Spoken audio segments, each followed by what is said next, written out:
All right. Hello, hello, hello. Good evening, everyone. I am Nika Sherelle, and this is the ItCast Real Talk on Sex.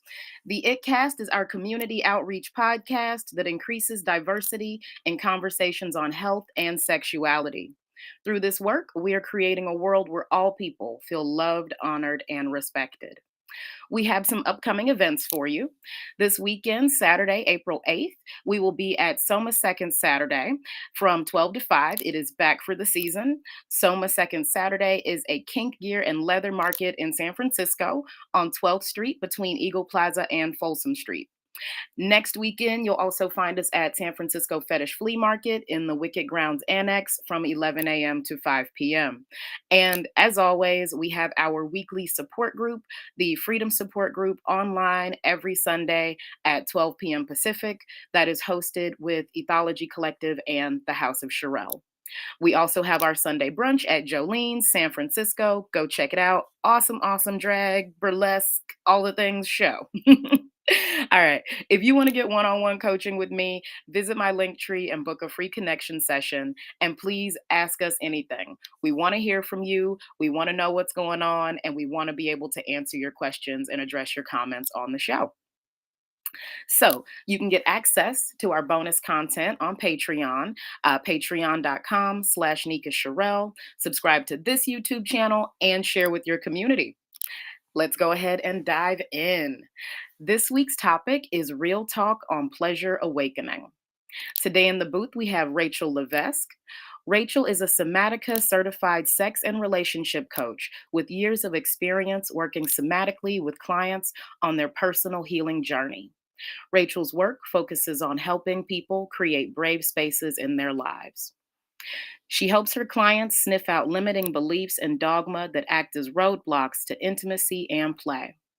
Rachel is a skilled bridge builder between becoming and belonging, especially in relationships. Rachel believes in pleasure as a lifestyle and guides others to somatically map a courageous path for more present, connected, and sexy life. Through somatica practices, the body experiences spacious healing. A world of pleasure awaits. First within and beyond the walls of her office, she invites others to step hand in hand and heart to heart on a mission to learn to live this life together deliciously. All right, Rachel, join us on the show.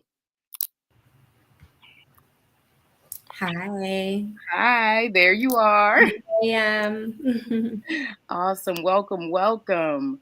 So, first, tell us a bit about yourself and why you're choosing to do this show. mm.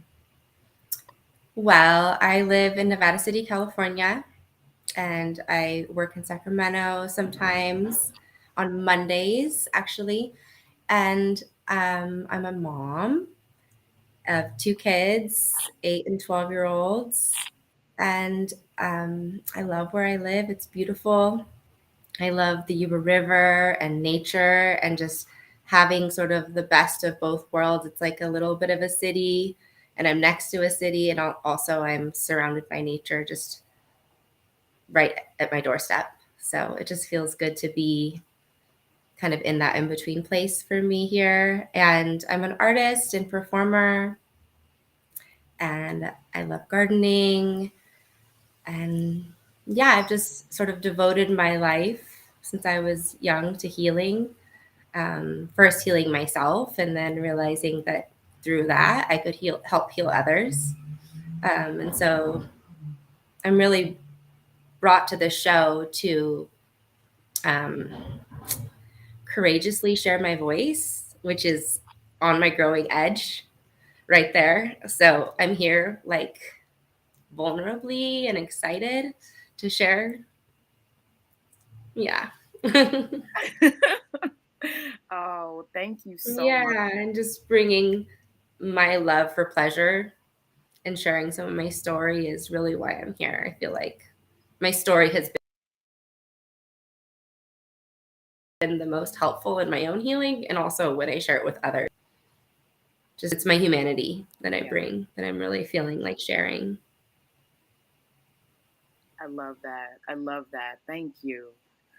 in our conversations, and I know in your work around pleasure, to experience it, we do have to go through things.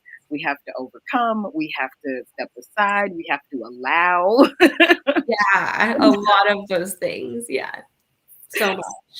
I know previously you shared with me, but could you share a bit about some of the things that you had to overcome? Mm, yeah, I have a few memories that just like really, they're like part of the bigger statement. So like being a little girl and just remembering hearing that, like I just remember like rubbing my belly really sweetly in the sun, and one of my caregivers saying, "Oh my gosh, don't touch yourself like that out in the world. People can't see that you like that." And so automatically I felt like there was this message that my body was something to be afraid of, something to that I shouldn't share, that it was dangerous not only for me but also for others. And so that's what I had to overcome, really kind of through, I had to sort that out from that moment, I think. Yeah. So that's kind of like the sorting I've done that's led me here. I went to school to be a yoga instructor and like figure out what it's like to be in this body in a different way and in a healing way. And that was my first real journey into it. And then I studied body work. And then I dipped a little bit deeper into getting to know the body in these beautiful, safe ways. And then I've always studied herbs and really been enchanted by plants. And then I met actually the creator of Somatica, Celeste Hirschman, at a women's gathering in the forest. And she was teaching this somatic orgasmic breath work. And I just got so turned on and so excited that we could do something like that, just breathing under trees with by ourselves or with others, that we could do that. And I was just astounded and was like, one day I'm going to learn how to do that, whatever that was. And so that's what led me to doing Somatica, really, was that one experience out in the woods at a women's camp out. Nice. I could hear that was a big part of the healing growth step for you. Yeah, just like getting into just learning about being in this body that wasn't as scary as I was really raised to believe. And that really kind of, that statement about rubbing my belly in the sun is just like I had to reclaim that actively for a long time. And now I love being naked and being in the sun and just Mm. rubbing oil on my body. And yeah. Yes. Oh my gosh. That's such an impactful moment too, because you would think, okay, well, like, it's one set of, words just kind of scrambled together, but there's so much impact in that shame. Like it's people shouldn't see you enjoying yourself. People shouldn't see your pleasure. Like you shouldn't even have that, is what I'm hearing from your share. And like that's a lot to overcome and step outside of. Yeah, I think mainly it was like go have that in private, but it was just my belly, and it was like it just felt like I was so confused by it. And so I had to kind of figure that out, what that safety was and what that threat of not being safe is and how to manage both of those. Yeah. Talk a bit more about the threat of not being safe. Um, well, I think, the fear was that if I showed my pleasure, that I would be perpetrated on as a girl, child, woman, that I would put myself in a place of like, oh, someone knows that she enjoys her body, so maybe they'll try to take advantage of that. I don't know. I'm just trying to put myself in empathetic caregiver shoes. Yeah. Yeah. Yeah, and I appreciate that. It's not when you said it, it took me a second to kind of just get to where you were, but there it's true. There we are acculturated as women to be afraid of our bodies, be afraid of, Yeah. yeah, like there's so much, and I feel like it's built in. Like when we're in childhood, the shame and the fear and all these different things. So I hear like that's something to overcome to allow you to enjoy yourself, to allow us to enjoy ourselves. Um, Yeah. Yeah. Yeah. I just also feel like I'm somebody that, I'm highly sensitive. So I seek like reprieve and um, like sometimes escape from like the constancy of the world and culture and cityscapes. Like I go into nature and I find a lot of pleasure there. And I think that's a huge piece of my healing too. You mentioned the orgasmic breath work and you mentioned nature. Yeah. And I remember when we spoke, like nature is really big for you. It's Um, huge for me. Yeah, there's so many. I could like go down a whole rabbit hole of why it's important, but that would take me literally, a whole day of talking about nature. oh, I love it. I love it. So there were some things. Let's talk about the orgasmic breath work. Yeah. Yeah. Okay. What is this? You want to do it? Oh my God. Now? I mean, I don't know if that fits in your podcast. I think it does. Now everyone gets to watch this happen. Okay. They can do it with us. Yes. Everybody join Yeah, us. they can do it with us. And so because I believe in like consent, I want to explain it a little of like why we do it and why you might want to try it and how to do it before we go into it. So it'll only take me a couple minutes. I've done this so many times. So I'm just going to close this chat there. There we go. Yeah, so this orgasmic breath work, it's a mixture of two types of breath work. One that we call the 3-part breath. You inhale into your chest and then into your belly and then into your pelvic floor. And then I introduce the second part of this breath work, where you inhale and you squeeze your pelvic floor and you release it when you exhale. At the top of the inhale, you squeeze and then exhale. So it's just working that pelvic floor with the breath as your guide. And then at the end of the breath, we hold the breath for 3 times, squeeze our bodies, our faces, however much we want to squeeze for our own pleasure, and then exhale out through the mouth. So inhale through the mouth, squeeze everything, exhale through the mouth. And I will lead you in sort of like going from nose breath to mouth breath as we go through. And you don't need anything. I mean, you might want to like lick your lips if your mouth gets dry when we're doing it, and take little breaks from the mouth breath.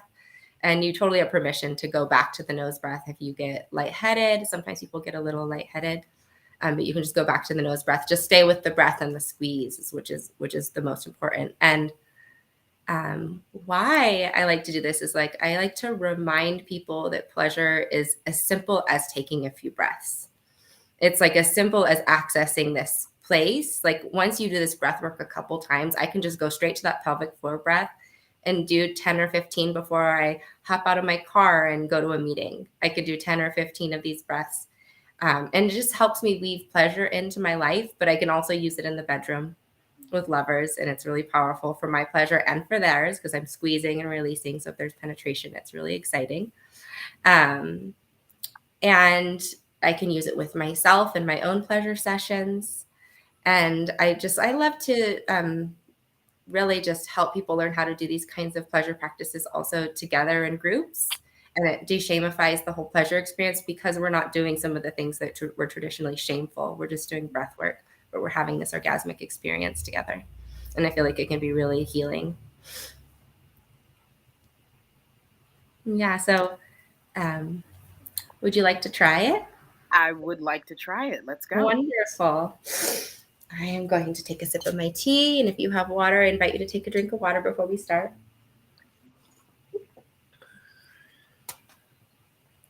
And you can place your hands wherever you're comfortable. You can have your eyes open or shut. You can take your glasses off if you want. Just want you to be as comfortable as possible. And take a few breaths in and out through the nose.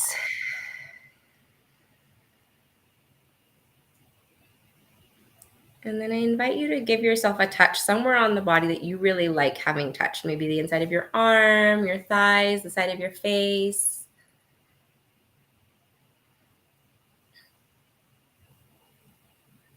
And we're just collecting, like, what does that feel like right now? We're just collecting that information from our body. And then you can place your hands back down and rest them. Next breath, I invite you to inhale through your nose into your chest, expanding the chest, feeling the back of your chest, the sides of your chest, and the front. And with the next breath, bring the breath all the way down to your belly, inhaling into your belly, feeling the back of the belly, the sides of the belly, and the front of the belly expand and retract with the breath.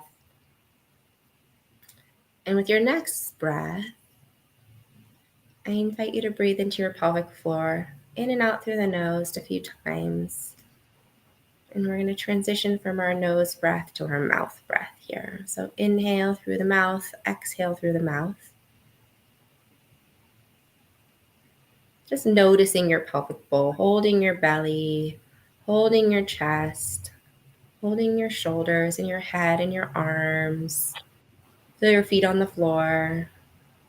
Feel your back against the chair. Just notice how this room and this chair is supporting you. And with the next breath, I invite you to inhale and squeeze your pelvic floor up. And exhale, release. Inhale up and squeeze.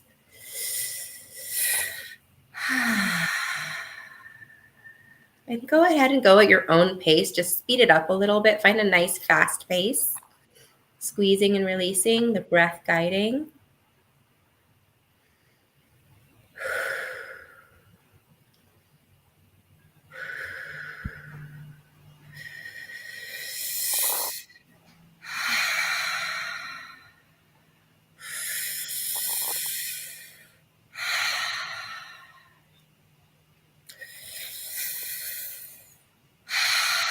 And speed it up a little bit more.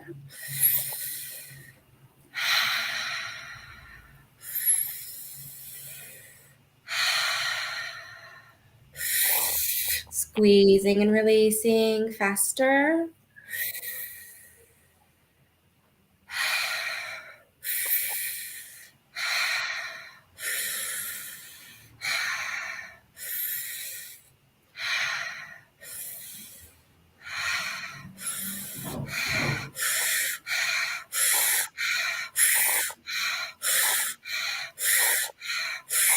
Inhale, squeeze and hold. Take some breath in, squeeze your hands and your feet and your face and your shoulders.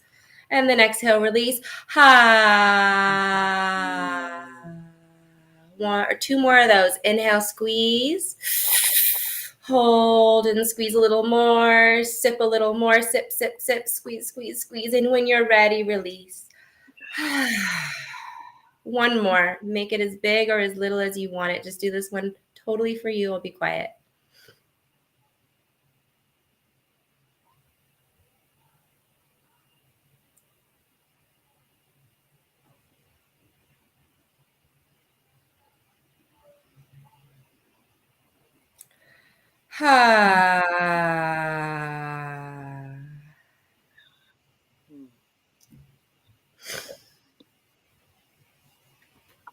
Yeah, slowly come back. Just you don't have to open your eyes yet. You can just take a few breaths, noticing again your pelvic floor and your feet and your back and your belly, your pelvic bowl.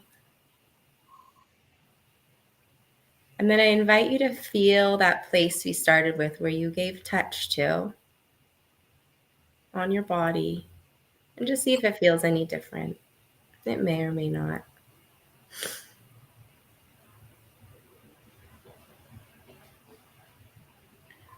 And you might have an idea of touching somewhere else too. I invite you to just try giving yourself some moving touch. And you can even squeeze that pelvic floor again for another little sip.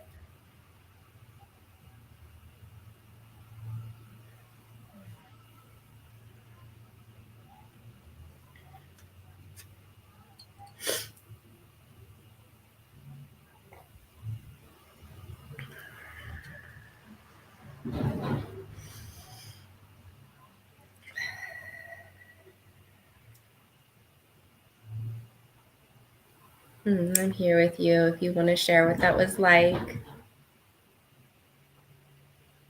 I don't know about the rest of y'all, but I got a little bit high. Yeah. Yeah. It's totally free. Like, just woo. Yeah. You really went in, you took up all that space inside your body. Ah, I felt really, really powerful. Yeah. I Yeah. could I could definitely when the breath work started, I was like, "Okay, I'm getting a little lightheaded. I don't dislike this." In fact, when I was a kid, I used to hold my breath and spin in circles. Like Yeah, totally. As a sensation seeker, I get that. Yeah. so that was really like, um, oh my gosh, really, I don't know, there was some sort of like shift. There was a movement in me. And so the pleasure spot is my ear. Don't tell anybody. Shh. Oh. And and so when I first touched it, it was very like, oh hi. And then afterwards it was just kind of like it was like there. Like everything was experiencing a bit of pleasure. So it was like there for the ride. Like, okay, yeah. Yeah, this is how it's supposed to be. So it's really cool. Oh, I love I feel that. very I love embodied. to hear how you had your own experience with it too. Yeah. It seems like everybody comes to their own experience and brings what they want to bring out of the experience. Yeah. For me, it was foundational. And I use it almost, I teach this to almost all of my clients to Mhm. start. Yeah. And in all my classes, we do this breath work. I can see how beneficial and powerful it is, you know, despite the like the lightheadedness aspect. I've done some somatic body work like with a practitioner, and it is very powerful to feel into those different spaces and go in the body where the emotions are. Like Yeah. it's such a yummy practice, and I think anyone who hasn't experienced it, please definitely get some. Um, Yeah, and that breath can be brought to any area of the body. I just showed you the three places where we could touch on as a practice, about bringing the body to where there's any kind of tension, holding and releasing can be a really powerful tool to just help release and move emotion and pain through the body, and even sensation to bring pleasure to different parts of the body. yes, I love that you're talking about your practice. You mentioned an aspect of giving people permission to hear their own voice, Yeah. like to step into that I guess aspect of power. Can you talk a little more about that? Like helping people find their powerful voice, like yeah, like I call it like the core self, or like um, the true self, the core self. Um, the true self doesn't always resonate because of truth and how debatable that is. But yeah, the core self. Um, so a lot of times, people show up in my office with beliefs. They have a lot of beliefs, and some of those beliefs are conditioning. Some of them are religion. Some of them are like some of them we don't even know why they're there. We can't name it. But a lot of those beliefs are what shows up in the middle of like this place of like, this is my true self, this is my core self, this is the life I want. And then there's this place of like this belief that's right there in the way. And it can really vary from person to person. For me, often it's like the shoulds. Those are always a sign that it's not necessarily my core belief. Like I could say, I should do that, or I should dress this way, or I should have this type of sexuality, or um, it happens a lot for me as a mom. I should be this kind of woman because I'm a mother. And there's these beliefs, but then there's this core self that's like, well, I want something that's not that. Yeah. And for me, is like de-shamifying that core self is just the most important thing to help people just come home to who they are, because who they are is inherently good, I think. I think most of the time, who we are underneath it all is inherently good. And we want to find the least harmful, the least painful kinds of ways to be our true self. Hmm. I And love sometimes it's really confusing and it causes a lot of problems when we have this other voice that's shooting on us. So we feel like we have to hide, we feel like we have to lie, or we feel like we have to pretend. Yeah, yeah. That shame, it piles on the fear. I really get what you're saying. I recently went through an experience of like really, really, really wanting something, and everything in society is like, no, you can't have that. You shouldn't like it. You shouldn't want it. Don't do that. What is everyone going to think? Not just like, but everyone. And I had to break down and get out of my own head all of these voices that I was carrying with me. And that, yeah, it was a very, very noisy place to be. Yeah. Sometimes it's fun when we can name them too, those noisy voices. Like sometimes I'm like, oh, that's the church lady Diana. Or at least that's helped me add humor to the shit show sometimes. Yes. And that struck me earlier. I was doing this forgiveness exercise that I do with a lot of my clients. And I was, like we need to practice, the things that we teach. So I was forgiving myself for something, and I was like, wow. And I actually went through the different parts of myself, and I was like, oh, I have to forgive the part of me that's sad. I have to forgive the part of me that was scared. I have to like there's all these different elements of myself that in the place of forgiving and forgiveness, I actually had to acknowledge their existence and their Yeah. hurting even. Yeah. And I mean, it's so beautiful that you have this practice to rely on in moments of tension or activation. It's so beautiful. And there's this piece for me that's really speaking out from your process. And I just want to name it of like having self repair and self empathy with all of our moving parts that are just they've been there for reasons to protect us, or we've thought we've needed them in different moments of our lives. And I just see such power in reclaiming ourselves and our lives, and our lives that we've led all the way up until now, and having self empathy and repair with ourselves, which is sometimes the only person we can have repair with, because sometimes people aren't safe to repair with. Yeah. And so there can be so much pleasure by these parts of ourselves we don't even want to look at. And when we finally do, it's like if we can have self empathy and create spaces for self repair, it can be so fertile under there. Mm. Wow. That's I just the idea of self repair and like the creating that self, it actually is like making me kind of itch right here. Like there's that part of me that's resisting it. Yeah, I don't know. I don't know if you get mad when you read self-help books, or like I was just reading the Four Agreements and I got so activated and irritated. I'm like, why do you have to make this sound so simple when it's so hard? Yes. Oh my, and I only read self-help books. That's the worst part. It's like most Same. of my library, and yes, every time they get right in there and they frustrate in the best way. It's the worst way, but it's the best way.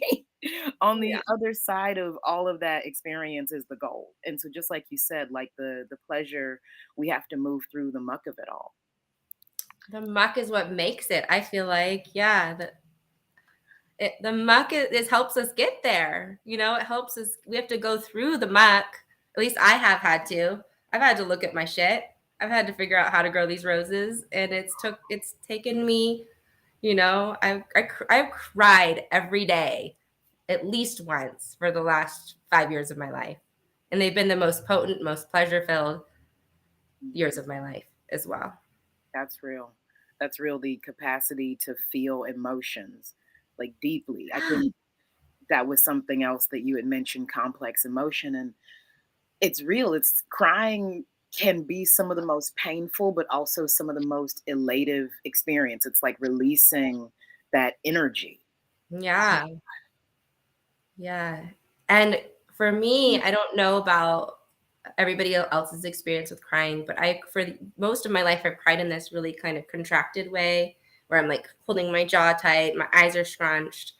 And I've actually felt like I've been able to actually cry in a way that doesn't hurt me anymore, like in a way that's almost pleasurable, and I can feel the release. And it reminds me of orgasm too. It reminds me of when I'm going into deep states of pleasure, super full orgasms, and I'm holding and I'm scrunching and I like want to get there and I'm almost there and it feels like it's just right there. And then I finally am able to like release, and it's not this contractive, like grabbing it, but it's like this expansive. Mm-hmm. And I've been able to feel that similar feeling of like releasing and letting go. Wow. That is that. So when you said that about orgasms, I was like, wow, there was a time when that was the thing. Like in that moment of pleasure, there was just so much intensity. There was so much intensity, and it's like to actually like breathe and let that go and experience what pleasure is. How would I say, like in a more receptive manner? Because like Yeah. this is I like to play with both. Like it feels good for me to contract and pull and squeeze. And then it also feels good for me to just go whoosh and let it go through. And I think crying has been my biggest lesson, or orgasm. I don't know which one. you know. Yeah, I'm not sure which one, but one of them has informed the other, I think. Well, and I think also pleasure can be experienced in so many different ways. It's not Yes. just, the sexual pleasure and also like the emotional release that we're talking about earlier, the orgasmic breath work and like the simple touch. There's Hmm. just so many layers to it. And I think it's really beautiful to awaken and open up to this is who I am and what gives me that pleasure. And that's okay. Yeah, yeah. Yeah, I love to think of like myself as a vessel for pleasure. Like I can just fill it up.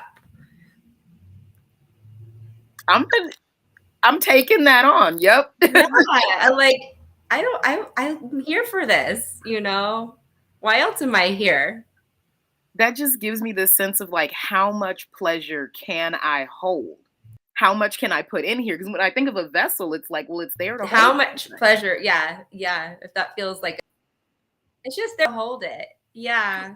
And it can overflow and it'll just keep holding. Mm. I love that. I was just thinking like, what's your pleasure capacity? And then you're like, it'll overflow. Like, It'll and overflow. I Yeah. think, And others get to just sort of um, let's see. It says it's so interesting how our culture vilifies pleasure too. From the chat, yes. yeah. I mean, I think that's also what that metaphor of that moment as a little girl, I felt like my pleasure was being vilified, and anybody who enjoyed my pleasure was being vilified. Ooh, yeah, yeah. The enjoyment of pleasure. Yeah, which was so confusing living in this world, so confusing. Right, which is just filled with pleasure, honestly. Like there's all these just millions and millions of things that are like, you want to enjoy this. And whether we allow ourselves that pleasure or not is really the conversation. Yeah. Yeah. And how to do it in a way that allows us to live our life more fully, or as full as we want to. Talk to me about the organic self. Mm.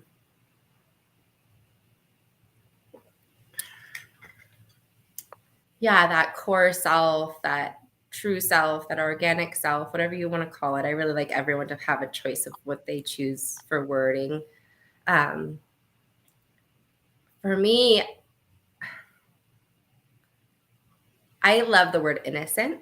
I love to just assume other people are innocent. I love practicing my own innocence. And I feel like from that innocent place of like, I'm pure, I'm innocent, my body's pure, my body's innocent. There's not a lot I can do to change that. That I can own that I came here on this planet to explore in ways that do the least amount of harm. And there is the core self for me.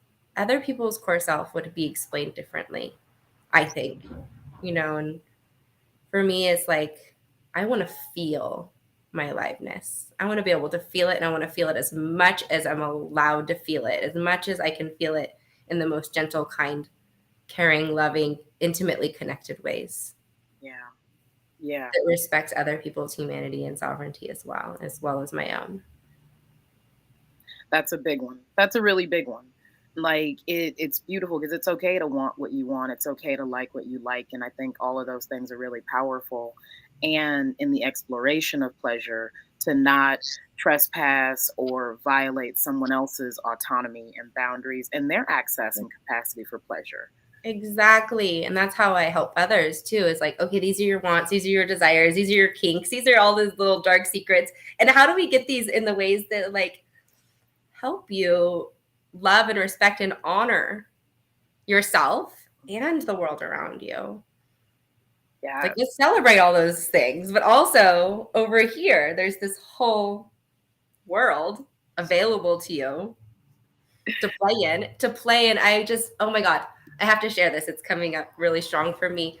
You know how we say about kids on the playground? Sometimes we say it when they're acting out. Sometimes we just say it when they're having a good time or getting a little emotional. But we say, like, kids are always working out their stuff on the playground. Like, they work their stuff out on the playground.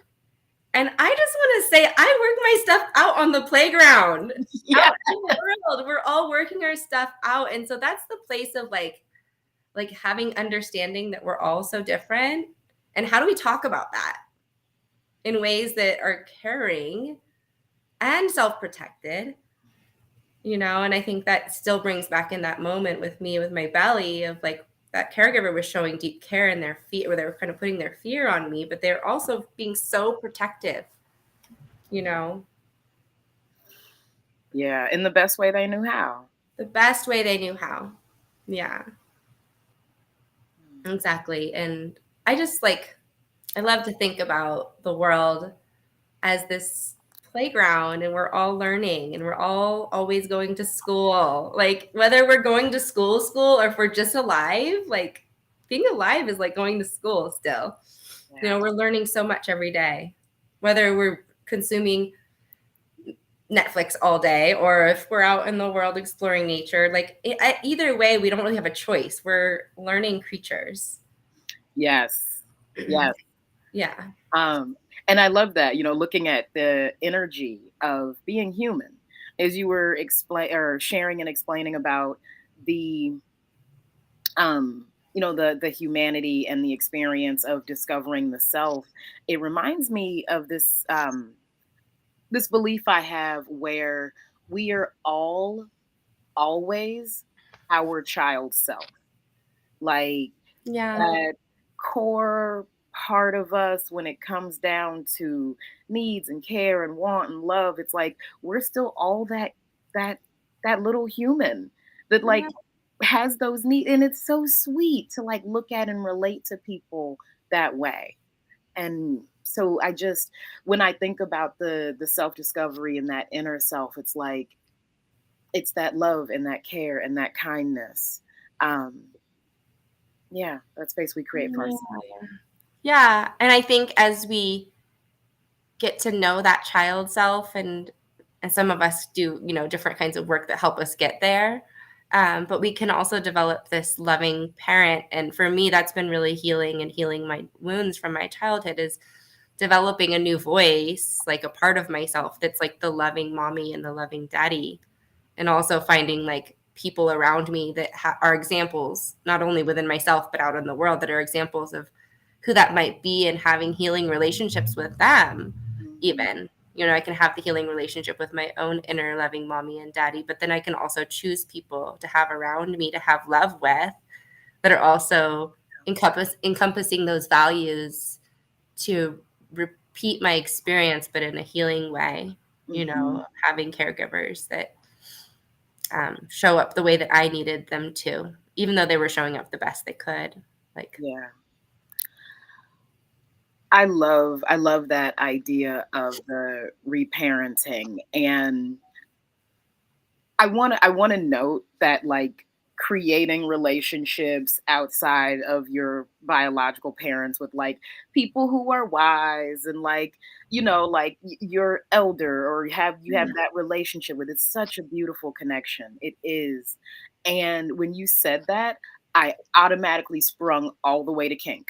Like just all the way. And I It can go that way too. exactly. It Like, can go that way too, for sure. and it's such a great, like, kink is a playground. Like when you said Yeah, like you work it out on the playground, it's like that's the playground where we take all of the stuff and then we work it out with each other. of our playground. Yeah, So yeah, yeah, with consenting adults. yes. Yeah, yeah, Which and that's the beauty of the stuff that we kind of hide from and tuck away of like, I wish I could have this experience and that experience. And some of those experiences might be dark, like age play, but also it can be profoundly healing with consenting adults where we get to say what we need and have a healing experience, even if it's just like playful and light. yeah. Healing doesn't always have to be painful and sad. Yeah, absolutely. And with regards to age play, so I share, and we actually have an episode we did a little while back. It was a panel on age play. And it's not so people think age play is dark, but it's not inherently sexual. It's just Yeah, creating those dynamics within your sphere of people. yeah, And I think the beautiful part is that it is with conversation and it is with consent. And I think about it like it's much better to say, "Hey, can I work out this shit that I have with my mom with you?" versus just glomming on to somebody like, "You remind me of my mother." oh yeah, totally. Codependent. Yeah, yeah. And then we get into the consent conversations of like, what is this relationship and how is it working for both of us? And Mm. Um, okay, this is exciting because there's a little part of me that wants to touch on pleasure negotiations, but yeah, you also mentioned in your work relationship surrogacy, and I think that would be if you would like to share yeah, information for our audience to know. yeah. Do you have a question specific that you want to know about? What the hell is it? Okay. Yeah, I could tell you what it is. What it is for me in my practice. It might be different for different practices and different people that do surrogacy work. I have a little cold, so I'm just gonna wipe my nose here. um, So, relationship surrogacy. Oftentimes in my work, we go into the somatic practices in what I call the relationship lab, where we practice relating tools and skills, and we practice them between each other. Myself, I can't pretend to be anybody else. I can't really role play someone's partner exactly right. I can get an idea of who they are and how I might be in that relationship with this person, but I can't guess who they are and what their triggers and stories are.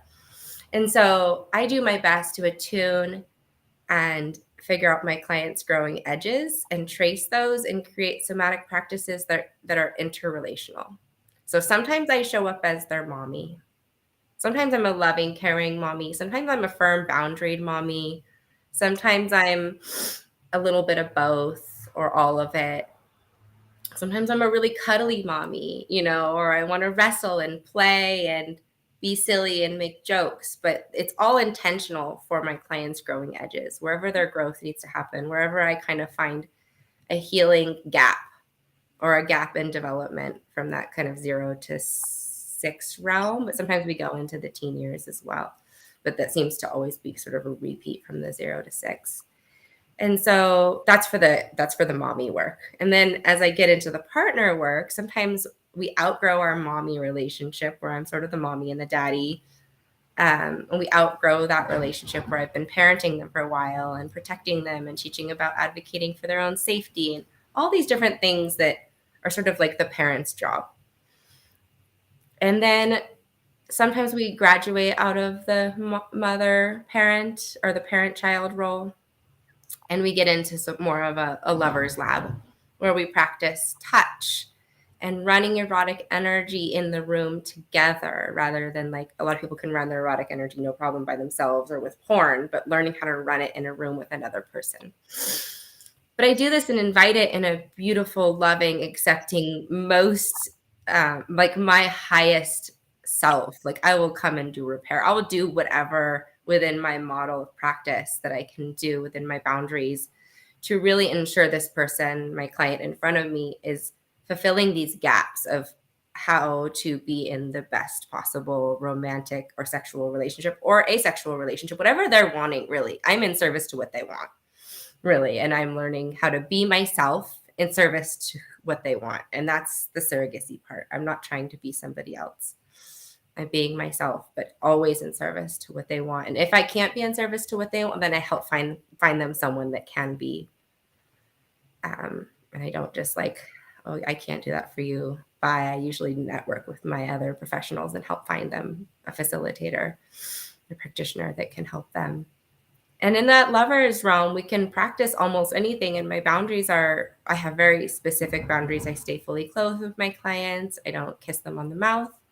And then whatever boundaries that show up as my own, those get added.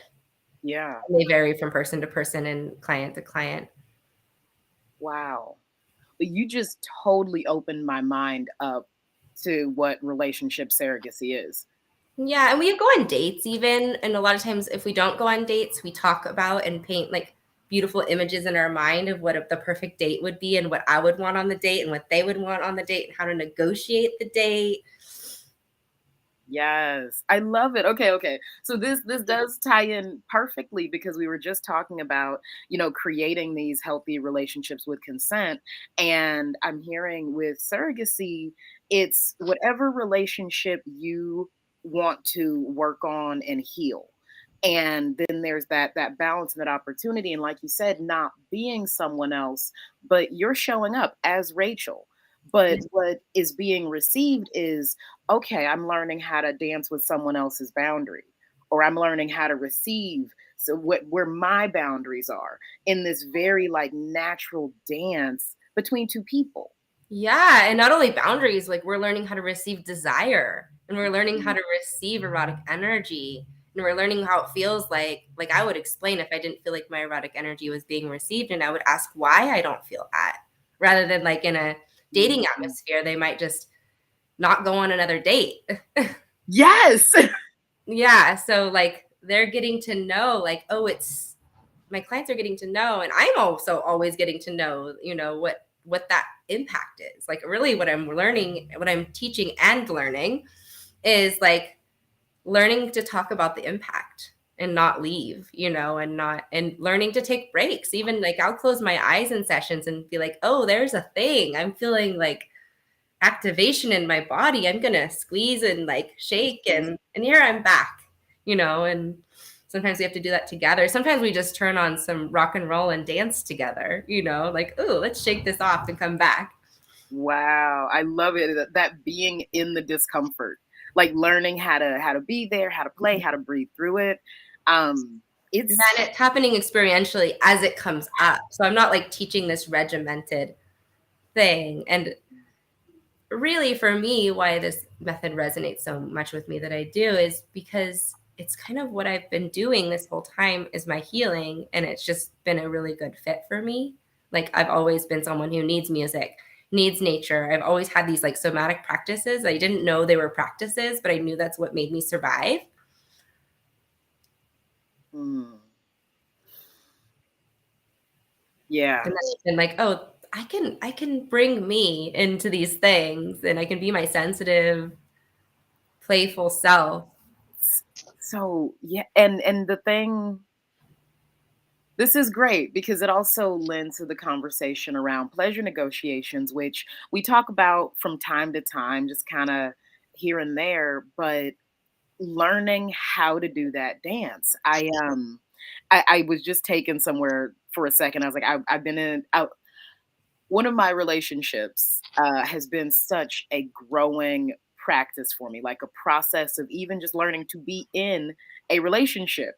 And I feel very fortunate that I'm getting to do this on the court with someone because there was a time when I was like, this is uncomfortable. Peace. Like, I'm out. And it it didn't even matter what damage I was leaving in my wake. It was just too uncomfortable for me to deal with or be in relationships that were that intimate. Yeah. Mm. Discomfort is so juicy. I think it's so juicy. I'm so into it. It's so good. I have a sign I made on my front door, those little pegboard signs you can get at Target. I put discomfort is often a magical leap toward ease. And that's what's on my front door right now. But yeah, sometimes we don't want to go there and then the ease doesn't come. We're like, why isn't this easier? It's not getting easier. Oh, because then you're holding on to the discomfort because you're trying, because I'm trying to solve the discomfort and therefore it doesn't get easier. And I'm just attached to it. Okay. Yeah, it even goes back into what we were saying about the crying and the orgasms too, of like, okay. Ah. Okay. I surrender. Exactly. That was amazing. That is so real. Okay, so and they say pleasure's on the other side of pain. Well, we could also say discomfort, awkwardness, insecurity, shame. Like pleasure is on the other side. We just have to go through what's in the way. Yeah, I even like to be the devil's advocate and say sometimes they can happen at the same time.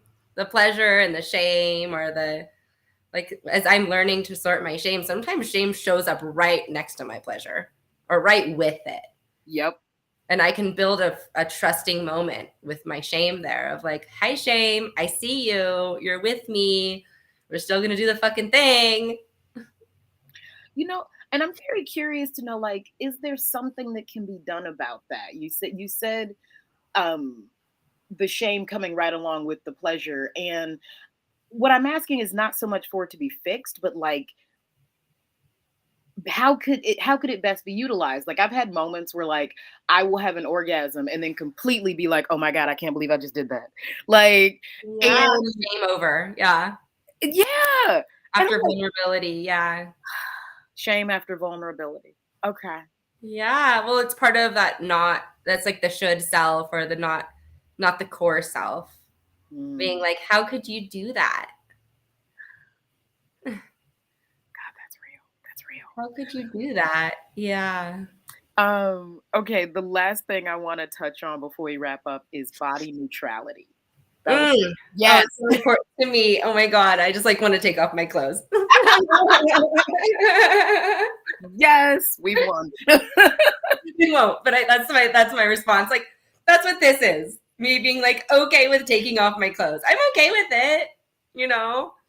Like I'm not like looking at every part of myself and being like, oh, you're a freaking goddess. I mean, some days I do. If I'm ovulating, yeah, babe. Mm, good point. I love that. Go ahead. But body neutrality for me is just looking at myself in a way that isn't mean or picking myself apart, but it isn't like, oh my God, you're the best and your body's the best and it's so beautiful. Like, this is my body. This is my home. I live here. I live here. This is mine. It doesn't have to be named as something glorified. I can just have this human body that has marks and stretchy bits, and it's a body. We all have one. And there's nothing to fix most of the time unless it's causing you pain and discomfort. Yes. Oh, like this body is a vessel that's carrying me through life. Like that's Yeah. yeah. And we Yeah. all have one, and we all have different variations of these bodies. And there's no one body that's higher or better, and there is no one body that's worse. In my opinion, I think everybody tells a story, and that story to me is beautiful. I had the immense pleasure of getting to lead one of my workshops in my underwear. It was the best. Which I Yeah, know sounds really kind of bizarre. Like we're talking not about to me. the pleasure awakening, and I'm like, yeah, I did this thing that most people would be terrified to do. And it was beautiful. It's my Releasing Sexual Shame, a Pathway to Freedom workshop. And it was a workshop on sexual shame. And I was at an event where it was mostly clothing optional, like mostly, not Yeah. fully. And I was thinking to myself, when am I ever going to get to lead a workshop on shame in my underwear? in front of 100 people. Like, when am I ever going to get this chance again? And it was so perfect. Oh, I got to stand there and like acknowledge my body and acknowledge my height and acknowledge my weight and all these different things with no significance. It was like, these are the numbers. This is what's so.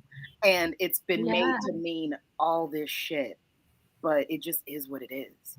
absolutely. It is what it is. Exactly. Yeah. Mm.